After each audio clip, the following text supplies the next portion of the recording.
Ano po yung, myoma, yung mas, madaling intindihin natin?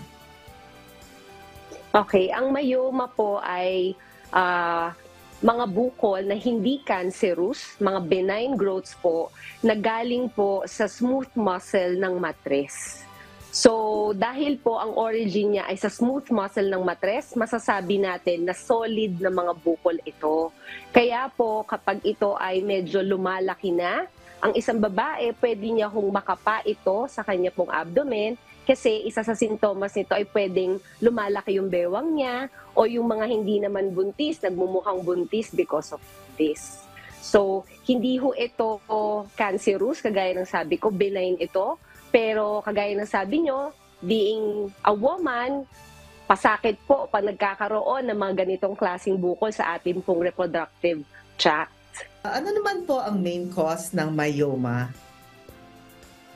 Okay, ang mga nag-i-influence po sa pagkakaroon ng bukol sa matres ay yung pangkaraniwang hormones din ng babae.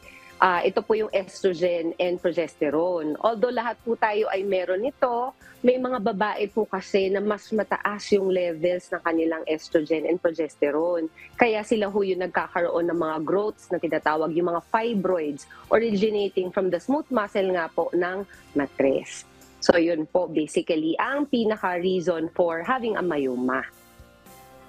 Yun. Miss Jackie, with your permission, ito naman sa tatanong ko.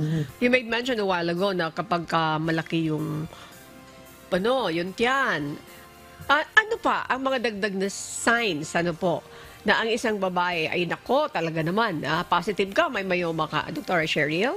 Thank you po. Isa po sa nakakabahala na sintomas ng myoma, lalo na kung ang lugar nito ay sa loob ng endometrial lining na tinatawag, ay yung malakas na pagdurugo every time may period o heavy menstrual bleeding, ika nga. So, isa rin to sa reasons kung bakit maaga na-detect ang myoma, especially kung ang complaint po ng pasyente natin ay malakas po yung kanilang bleeding kasi very alarming. In some cases po, malaki yung myoma nila pero kasi nasa labas na bahagi lamang ng matres yung myoma, kaya hindi nagkakos ng bleeding.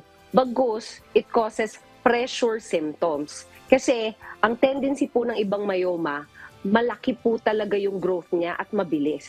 And when it happens, pag masyado na hong malaki yung mga myoma, pwede niya madaganan po ang pantog. So palagi pong nagsi-CR yung patient para mag-urinate. O kaya naman po patalikod yung bukol, so pwede mag-cause naman ng constipation. So, in any way po, it can cause pressure symptoms po sa ating pong abdomen or tiyan. So, ito po yung dalawang primary sintomas ng myoma. Either malakas sa pagdurugo or pressure symptoms po gawa ng bukol.